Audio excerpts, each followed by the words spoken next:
Munira, you'll have to unmute yourself.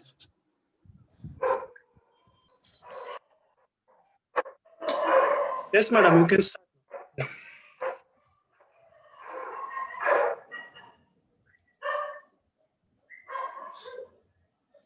So good evening, everyone, and welcome to the Eyebrows Book Club of Catholic Club.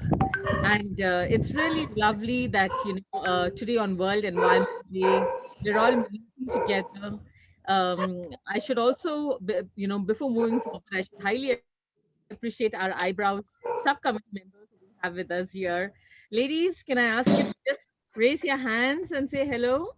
And Hi. welcome you all. And I think it's a beautiful day to have a program like this because it keeps us all together. And a warm welcome once again to Akbar Khwaja, Nikhil Sharma, and the lovely Munira Sen. So I will pass it on. Yeah, I will pass it on right now to Vinita to formally introduce and start the program. Over to you, Vinita. Thanks, Amira. Good evening and a very warm welcome everyone to the Catholic Club Eyebrows Book Club session. Today we are featuring the book Rumi and Kabir Consulting by authors Akbar Khwaja and Nikhil Sharma. The session will be moderated by Munira Sen. Doesn't the title sound intriguing? Wait till you hear the blurb. Ever wondered what the love child of mystic spirituality and modern day corporate world would look like? Welcome to Rumi and Kabir Consulting. The drastically different worlds of spirituality and corporate hustle collide, and how? Artificial intelligence, gaming, poems, philosophy, and product launches. This story has it all. Be it the elegant language and time travel paradoxes of the olden times, or the digital advancements and generational zeitgeist.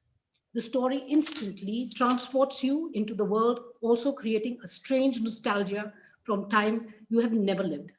The question remains, do the enlightened gurus succeed in the mission of helping modern day mankind, or does the inevitable burnout get them too?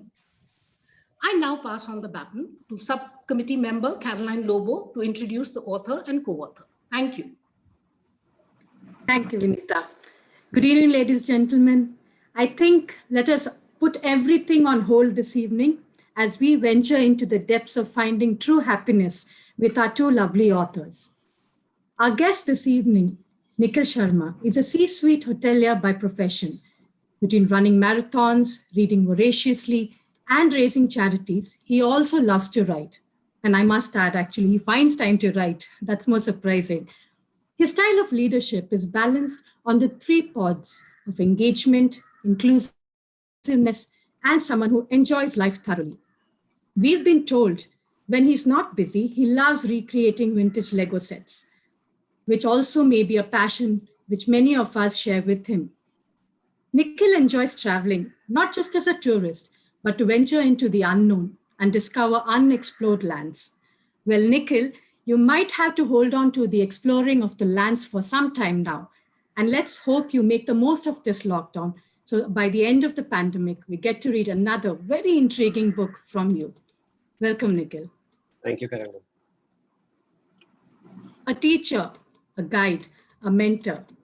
Words that describe our second guest this evening, Akbar Khwaja. Akbar is a food and beverage entrepreneur, a restaurateur, poet, and an author. At a time when we find ourselves amidst the pandemic, worry, stress, sadness, and tension, we hope that Akbar, who has been teaching youngsters the secrets to happiness, shares some of that wisdom with us on the key to happiness. In addition to co-authoring Rumi and Kabir Consulting with Nikhil, Akbar's passions include philosophy, physics, and poetry. In recent chats with him, he mentioned that he's constantly searching for that which is so close yet inaccessible. I suppose we all are on that same quest, looking for that something special. Welcome, Akbar. Thank you. I would like to leave you all with one of Akbar's favorite lines from Kabir's couplets.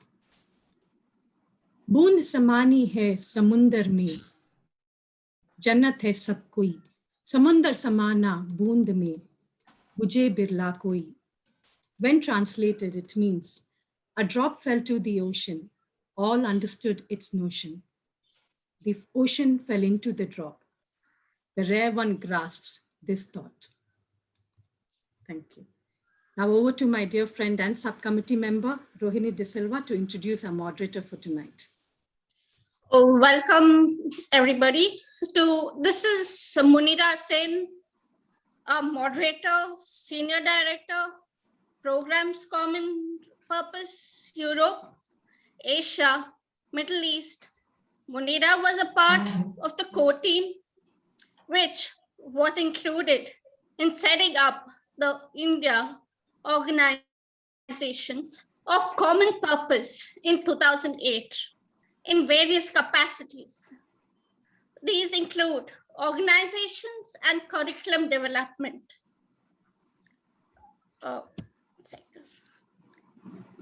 She was also overseas in India, works overseas in India. More recently, Munira co-facilitated the Commonwealth Study Conference for leaders for 24 countries in Mumbai. She enjoys facilitating and helping unleash the leadership potentials in the groups with whom she works transnationally and across different states. A passionate and social entrepreneur with 36 years of work experience and is known for her work in building both social enterprises and grassroots organizations. Earlier, as executive director of the NGO, Madhyam, Munira was instrumental in setting up Kala Madhyam, a social enterprise linking rural artisans and urban markets. She is also actively associated with theater, radio, television, and film, and was nominated Radio City Woman of the Year Awards in 2003 and won the CPAA Woman Achiever Award in 2004. Welcome, Ms. Munira Sen. Thank you, Rohini. Thank you so much for that very warm welcome. I just want to say welcome everyone, a red carpet welcome to you all.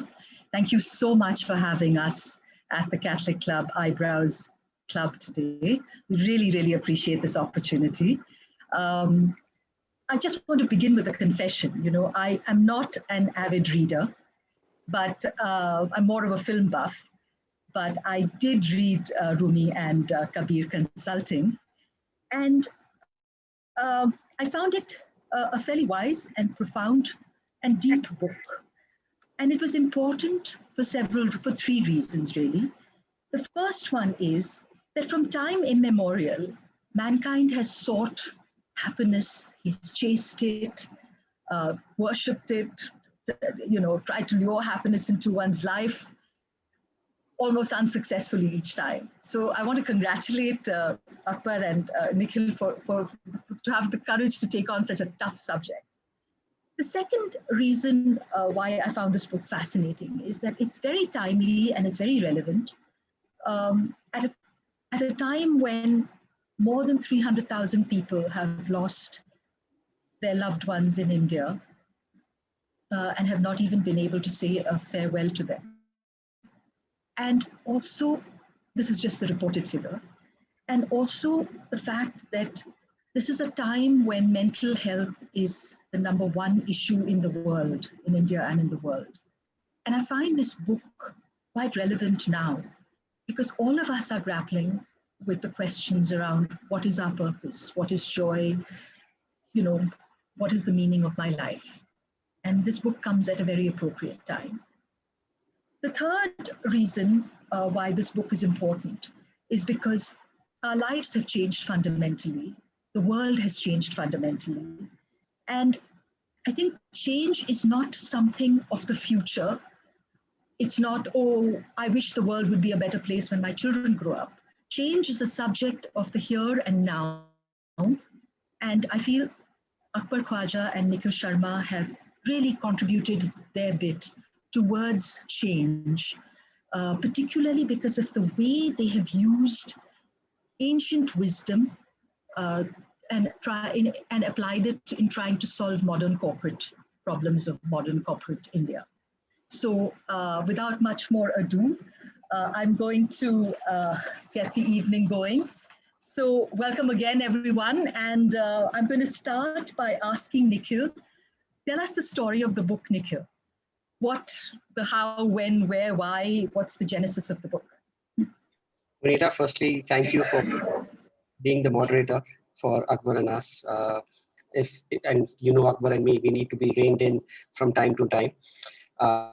And just before we start, I'd like to thank Eyebrows Catholic Club, Samira, Carol, Rohini, the subcommittee for having Akbar, me, and Munira in this prestigious forum. The genesis of the book was very simple, actually. You know, Akbar and I are morning people. We like to catch up on breakfast. Like the Koshi's Parade Cafe in Bangalore, we found our spot in Gurgaon when Akbar was in Gurgaon pre-lockdown. It was a Korean cafe, fantastic bakery items, great coffee in the morning to get you alive and kicking. Having led teams, both of us used to end up discussing new age kids and the problems and the issues that they have. And Akbar's been a moral compass for me personally, and has been a compass in my life from time to time. He may not know of it, but you know, I have leaned on him in a personal equation. That said, we thought of, you know, how do we get old age wisdom into new age problems and try and answer this in a larger forum. And that's really how Rumi and Kabir came together to modern day India in Gurgaon in a gaming company to take it forward. Thank you. Thank you so much, Nikhil. And before I move you on to Akbar, I'm just going to tell you the format of how we're going to run this. So essentially, I will try and read a passage from the book, just to give you a context and a flavor of the story and of the book, and then ask questions to our authors, if that's okay with you, right? Okay, great. So the first passage I will read is from chapter 1. I am willing to give my time, energy, and resources for a happier team. Let's start by going through the survey results. I see that the team has rated us highly on the work environment, commented Kwebi. Yes, answered Dinesh. We scored high on team spirit and work ethic? QB asked. Yes, came the response. Compensation and physical facilities are adequate? Yes, responded the HR head with an air of achievement. Vacation time and work-life balance are both above benchmark numbers? Absolutely, responded a pleased Dinesh. Then why is the happiness index of the team so low? It is only 1.9 out of 5, QB inquired. Dinesh got up and walked towards the window, his face turning serious. QB, our happiness index is low because it shows dissatisfaction at an essentially basic level. It means that our team is susceptible to health issues and mental difficulties. They know how to make games, but they have not learned how to make a good life. What was taught by parents traditionally in the course of growing up has now become our responsibility to teach, explained Dinesh. So this is a conversation, as you must have guessed, between the CEO of Virtuosality, QB, and Dinesh, her HR head. I'm going to turn to Akbar to find out what really happens after this conversation. Over to you, Akbar. So our objective was to take age-old wisdom and bring it to the youth in the present time. And we needed the wisdom of the poets like Rumi, Kabir, and we had to bring them to the present time. So what was the story was, instead of making it a uh, we made it a fiction so that we can weave in this, what we wanted to tell the youth, and we can weave in the poetry of Rumi and Kabir and bring them in front of the youth. So that part of the story is a fiction part. However, what is communicated in the fiction is a lot of what we wanted to tell about happiness. And as we go on, we will see how that has been done through different forms of poetry and different forms of exercises that Rumi and Kabir, uh, you know, tell the youth to do who have come to them. So that is basically the format of the book. It's not a self-help; it's a self-help which is disguised as a fiction. Oh, that's a very interesting format, Akbar. Thank you so much. Since you've tackled this concept of happiness so extensively in your book, we'd love to know what happiness really means to you. So let me begin by explaining by a story, and then we'll go to happiness. This story is covered in the book, but it's something that will set the kind of context for what we are trying to say. So there was this group of young children playing under a banyan tree in a village. And they were playing with natural, the village toys. They had clay cups and saucers, they had cloth balls, and they were laughing, screaming, tickling each other. They were having lots of fun. The children had a cousin who was lame and who could not play with them. So he would sit in the window and watch them. This lame boy enjoyed seeing his brothers and sisters play, and he was just happy to watch them. One day, while they were playing, an uncle came from the city and bought them lots of toys and sweets. The toys were much more, pleasant than they were used to. They were rubber balls, they were porcelain cups, and there were a lot of sweets. And the children were very excited to get these toys. These new toys made them all come together and play even more feverishly. It happened that while the uncle was leaving, one of the boys went up to him and said, "Uncle, your toys are so good. We loved it. We enjoyed playing, but you don't come as often, and we have to wait a long time for you to get us these toys." So the uncle took the hand of the boy and took him to the same banyan tree under which they used to play. And he stood there and he said, "Listen, this is a wishing tree. It's a kalpavruksha. And whatever you ask it, it'll give you. And whatever toys or sweets you want, you can ask it." So the children were quite shocked that they were sitting under a kalpavriksha and not knowing it. They said, "How come our parents didn't tell us about it?" So the uncle said, "My dear child, this tree will give you whatever you want, but it'll take away as much as it gives." So the kid said, "We don't have anything to give it in return." He says, "Whatever you're giving, you will not know until it's gone," responded the uncle. And he had a fairly big smile while he was walking away back to his city, leaving the children to the Kalpavriksha. Over the next few days, the children enjoyed the toys, asking for the toys they liked, asking for the sweets they liked, each one of them, and bringing it into the pool and playing together and loving it. Over a period of time, they learned how to wish for bigger and better and more sophisticated toys. So instead of getting a car, they used to get an electric car. They would get an aircraft. They would get a helicopter. And all these sophisticated toys kept them involved and kept them engaged. The sweets also played a good part. They loved the sweets and they were enjoying it. The cousin who was sitting in the window, he looked at what was happening and he realized that slowly these people were moving from the joy of playing with each other and laughing and tickling to competing on who has got better toys and who is getting better sweets and who can think up better ideas. And as they did that, the fun and the play element of the whole interaction went away, and they all became distant, and they all became competitive. Also, the Swedes had its toll. They became obese, and they were not as agile as they were before. So the cousin realized that the nature of life, he realized what these things, external things, can do to interactions, to people. And so knowing, he became enlightened because he was able to see that the wish was what the wish was taking away, while the children couldn't see what the wish was taking away. And while the cousins were flying around in their misery and despair, he was happy sitting there and watching them.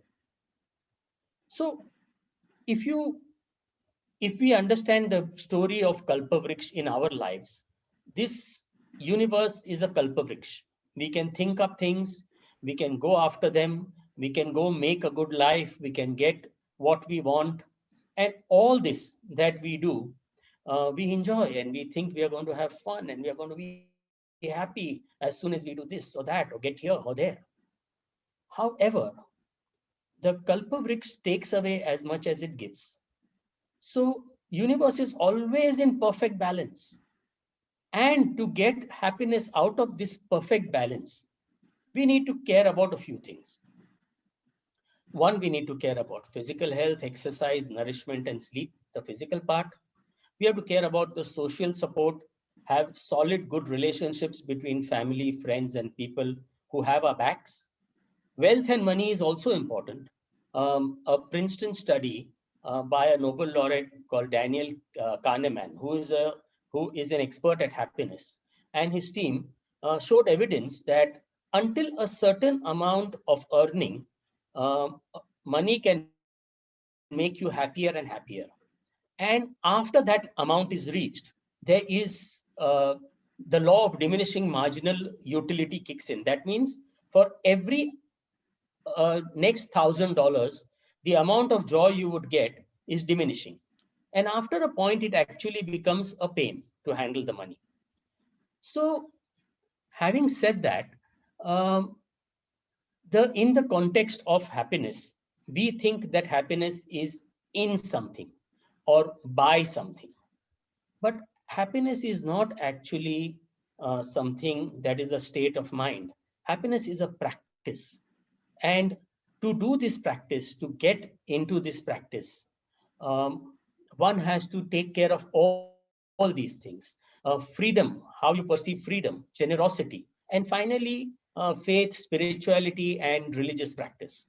So these are the things that constitute happiness and add to it. Though there are many others, I have just taken the larger blocks to explain. So happiness, according to me, is a practice that on the continuum of being unhappy and extremely happy, you are somewhere. And every day is a day to move a little on that continuum, a wee bit, and and go towards being a happier person and being a more satisfied, a more content person. So that's how I see happiness. Thanks, Akbar. I remember you always telling me that, we should always love people and use things, but, we seem to have reversed it and we sort of use people and love things. And that's always stayed with me. But I'm going to now jump to a quote from chapter 8, which is really about poetry and how poetry is the kind of underlying leitmotif right through the book. In every chapter, there's poems, and so I'll start. Sam sat in front of Rumi in the same posture that he used. She looked at Kabir and smiled, though he was in meditation.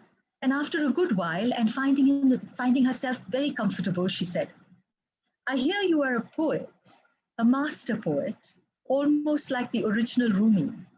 I love poetry. Can you recite one of your poems for me?" Rumi closed his eyes and wondered which poem he should recite for Sam. And this was it. A moment of happiness, you and I sitting on the veranda, apparently two, but one in soul, you and I. We feel the flowing water of life here, you and I, with the garden's beauty and the birds singing. The stars will be watching us, and we will show them what it is to be a thin crescent moon. You and I, unselfed, will be together, indifferent to idle speculation. You and I, the parrots of heaven will be cracking sugar as we laugh together, you and I, in one form upon this earth and in another form in a timeless, sweet land. Wow, Sam clapped her hands delightedly. You are a master poet. I want to write poetry like that. So Akbar, you are a master poet yourself. And you've alluded several times in the book to a connection between poetry and happiness. Do you want to tell us a little more about it? Well, I would contest the master poet. Poet, yes. In fact, before I wrote this book, I had self-published another poetry book called The Whiff of Light. So this then was my second book. So poetry has something special about it. And what is special about poetry is that it holds the wisdom of the ages within its verses. It holds it through time. Poetry talks to one's intuition. And also, when one hears poetry, the intuition is what opens up. So intuition is not a rare, sporadic voice. It is your own self. We need to learn to listen to it, and we need to access it more often and actually on a continuous basis, because it is the voice of your inner self, the universe. If you believe in God or the creator, it's the voice of this. It's a voice that talks to you. So intuition is what poetry is written from. So if you see poetry, a lot of words are not needed. A large piece of prose can be put into a few lines of poetry. Poetry is art, and poetry is fun. And poetry leads to happiness because poetry brings you back to yourself and talking to yourself and thinking to yourself. So I was on this, let me read one poetry that I read recently. And this is fun, and I enjoyed it. So I should repeat it. I humbly beg your pardon for not wishing you in rhyme. That Jenny was the same as Angel, I did not know at the time. So now please do accept greetings before I am too late, cause severe wrath from you, I do not wish to contemplate. And this is written by JT. I hope she's here, because I really enjoyed that. She said so much. It was her friend's birthday, and she said that she is willing to take the time and the effort to put everything that she wants to say in these verses. So poetry always gets to the soul of the matter, while prose will, be kicking around the subject. So that's why I like to use poetry, and I was hoping that poetry here in the book opens up ideas and opens up methods of reaching your own intuition, uh, so that you can access the happiness which is with you. Thanks, Akbar. I'm going to now move to Nikhil. So Nikhil, which was the most favorite part of your book, of the book for you? Munira, just before I answer that question, after hearing Akbar, you have to know one thing. He's an eternal romantic, and to love poetry, I think you need to be a romantic at heart. And I think we all are at some point of life or throughout life, romantic at heart. Coming back to your question, which part is my favorite part of the book? I think from page 1 to 212 are the favorite part of my book. So, but that said, I think I'll take a cue from one of the stories that Rumi actually speaks in the book, and he gives an example of fish.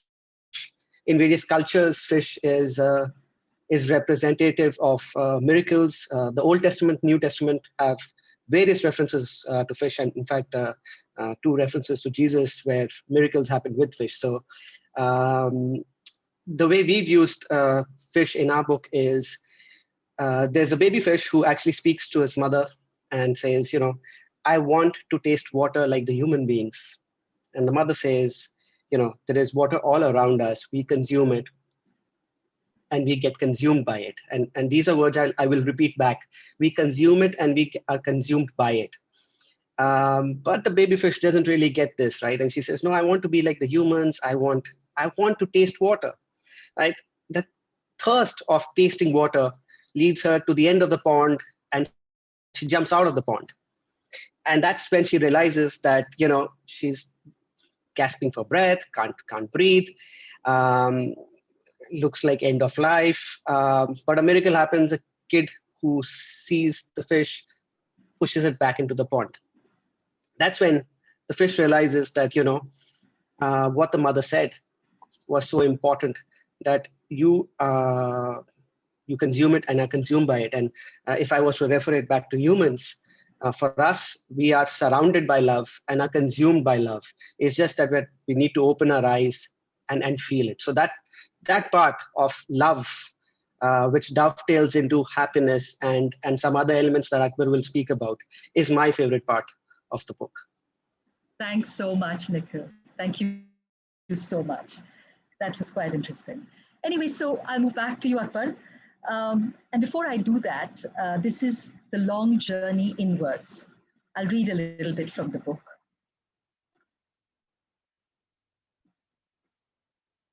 That which created us as an intelligence must have created us for a purpose, Rumi questioned. Yes, quite probable, Vibhor answered. What might this purpose be, Vibhor? Rumi inquired. To be happy and assist others, Vibhor said, half questioning, half answering Rumi's question. Let's see if you're using this intelligence for that purpose. How much time do you spend being happy and assisting others? Rumi asked. Vibhor felt silent. There is a candle in your heart, ready to be kindled. There is a wind in your soul, ready to be filled. You feel it, don't you? You feel the separation from the beloved. Invite him to fill you up. Embrace the fire.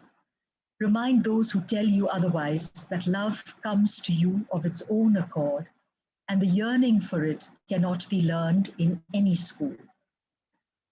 Rumi turned to Vibhor and said, you need to start the long journey inward.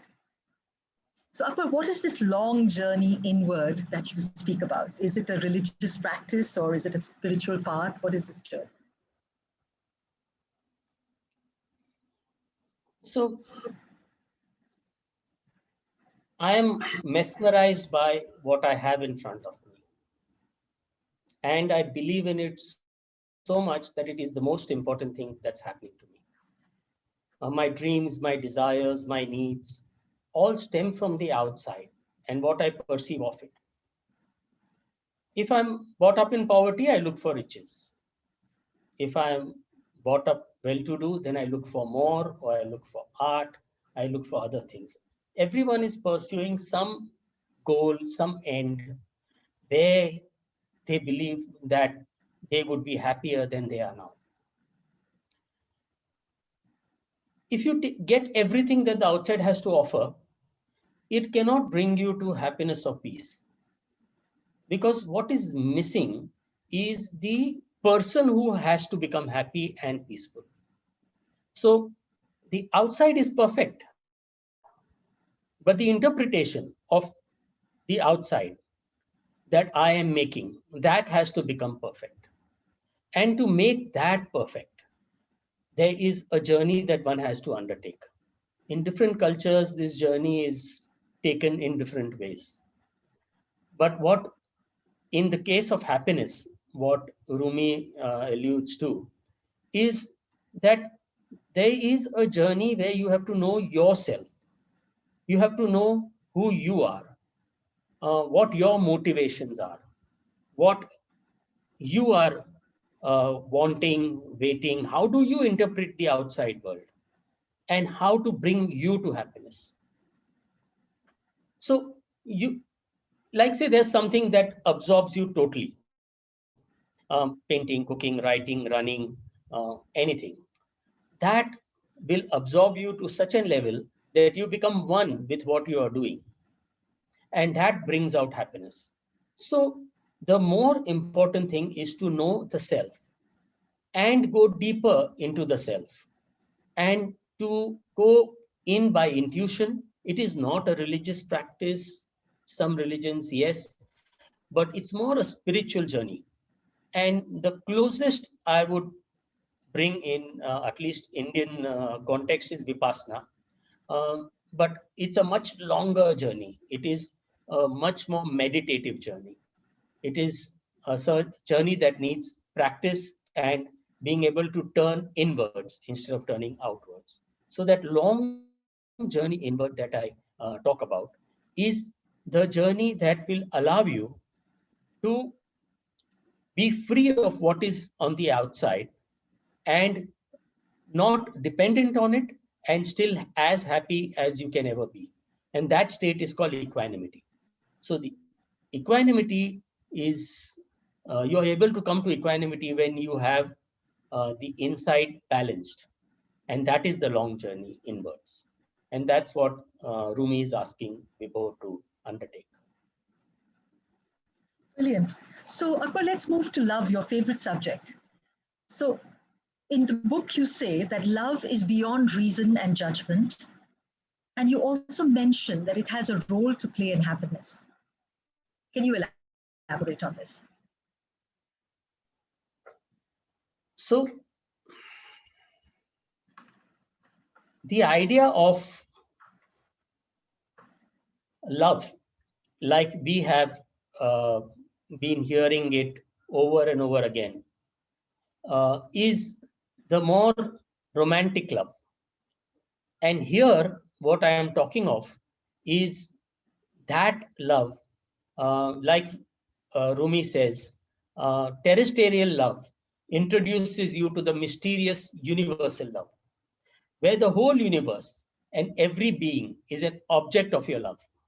So when I say love, I'm saying that love, you live life in two ways. One is from love. And when you live life from love, you live life with the generosity of love, with the eyes of love, with when you see everything else as a part of you and you as a part of everything.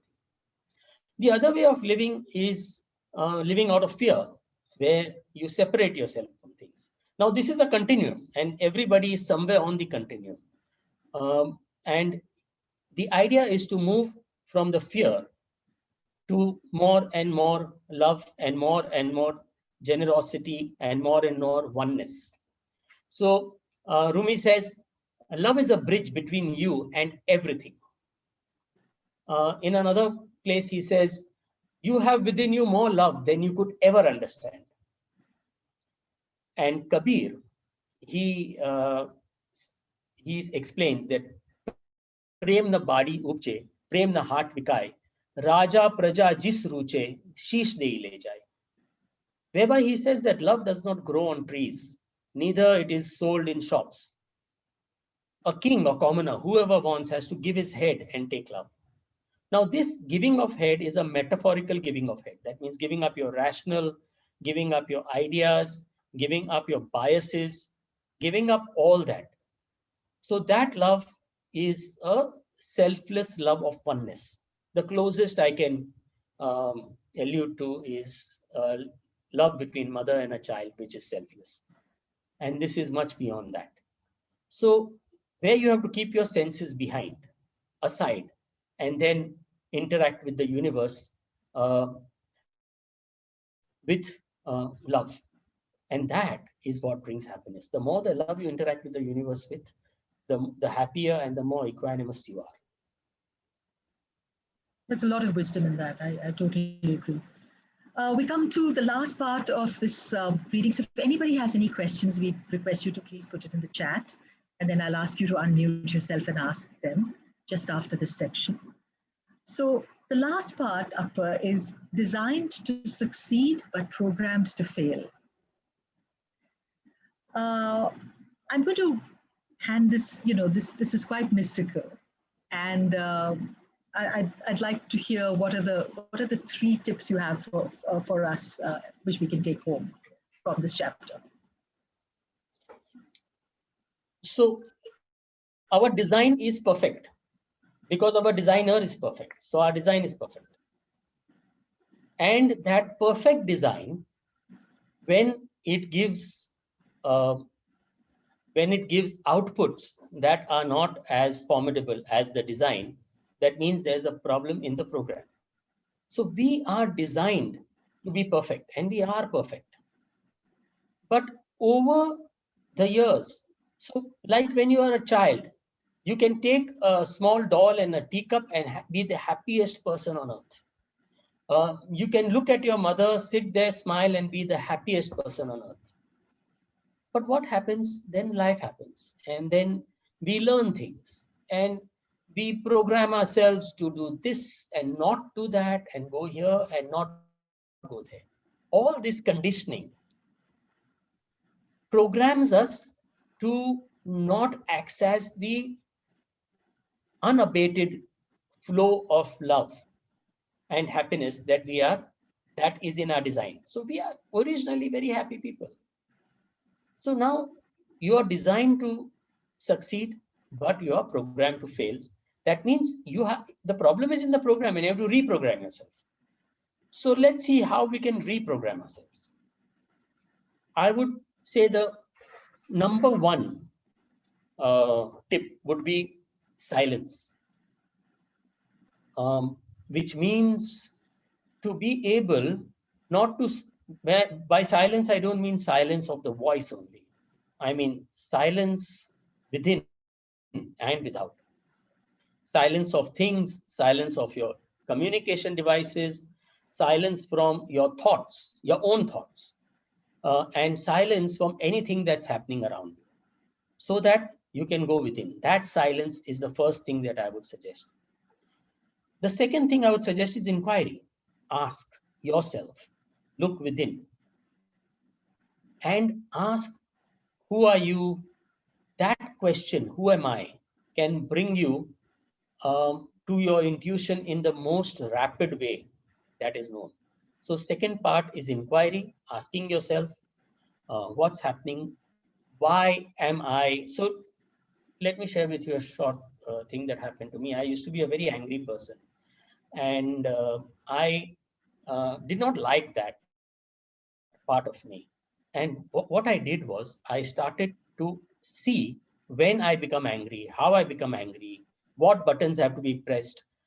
And in time, over a period of time, what happened was I could see that this anger will come now. I could see what is that now is the time that, I will feel frustrated, I will feel uneasy. And that itself helped me become more peaceful. So that is inquiry. And the third and the most important is awareness.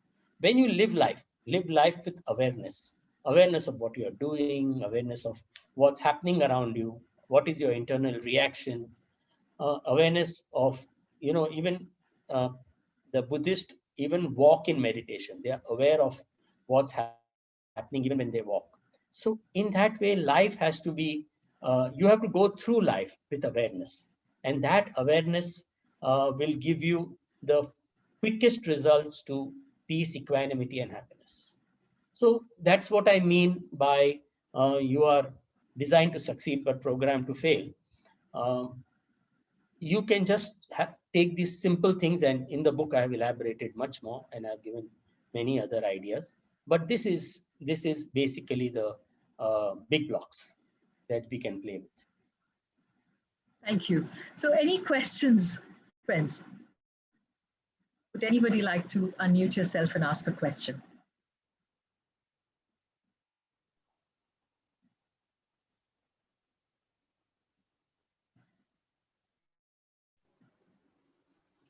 Akbar, I think you've done a great job of enlightening them. This is absolutely no question. So I think, Munira, we should tell them how they can find the book at Catholic Club. Yeah. So Nikhil, over to you to tell us about the book and how we can access it. So thank you once again, Munira and Catholic Club. So I understand Samira has a few limited copies available, which are at a 30% discount from the listed price. In case she runs out of those copies, that should be reaching her soon enough. They're in transit at the moment, but in case she runs out of those copies, the book is available on Amazon.in and Flipkart. All you need to do is search Rumi and Kabir Consulting, and voila, it'll be there. In fact, Akbar and I were just looking at the listing just yesterday with Munira, and we saw that it's frequently brought together. And Munira, you'll have to help me here with the book called The God of Small Things By Arundhati. By Arundhati Roy. I just can't get the name, Arundhati Roy. So I think it was a happy moment for us just to be equated with a book that has such a large following. So please do buy it, and please do spread the word. Rumi and Kabir Consulting. Thank you. Thank you very much, everyone. It's been a pleasure. Thank you, Catholic Club. Thank you, Samira. Thank you, Caroline. Thank you to the lovely lady who introduced me. It was lovely being here. And oh, wonderful. So there have been some great compliments on the chat. Thank you for that. And with that, we'll log off and give you back. Oh, thank you. Thank you for your comments. Okay, so shall we leave? That's okay. You're free to leave now, unless you want more. No, Shanti? Yeah, thank you, Munira, for the wonderful discussion. Very enlightening. Can you hear me? I just want to check on that. Oh, lovely, lovely. And it was beautiful to hear both Akbar and Nikhil share their thoughts, insights, and most importantly, an understanding of where all this stems from. So thank you for sharing that, and for you to so beautifully put it forward and make us, really engaged, and we all look forward to reading the book. Yes, we will, have the book at our library, and for all those who would like to have copies, please send in a mail to mic-ladies@catholicclub.com or reach out to any of our subcommittee members, and we will try to get you your copy at the earliest. May I now request Shanti to kindly deliver the vote of thanks. Yes. So congratulations, Kabir and Nikhil, for this wonderful mystical book, Rumi and Kabir Consulting. You have left us with some very deep thoughts. Happiness is a practice, I've heard you say, and every day is, you have to work on it and to move that needle towards your goal. So that's something really deep and profound. And another thing, ancient wisdom to solve corporate issues. I was chuckling when I heard that, because for many years, when I was heading production, attrition was one of the key issues, and how to retain employees. So I wish your book was there around that time. I'm sure there are lots of HR managers trying to beat a path to your door and to buy this book and keep it around for their employees. So congratulations. And thank you, Munira, for asking all those pertinent questions. It gave us an insight into many chapters of that book. Loved all the poems, all the questions that you brought up. And to you, dear listeners, thank you for always being our champions. So till next time, good night, and please buy that book. It's really beautiful. Thank you. Thank you. Thank you. So once again, on behalf of all of us here at Catholic Club, the managing committee and the subcommittee, a big round of applause. And thank you, Munira, Akbar, and Nikhil. Congratulations and for making this a very exciting session. We look forward to having you at the club as well. So on behalf of everyone, sincere thanks, and thank you for being with us today. The session is now closed. Welcome. Thank you. Thank you, Samira. Thank you so much.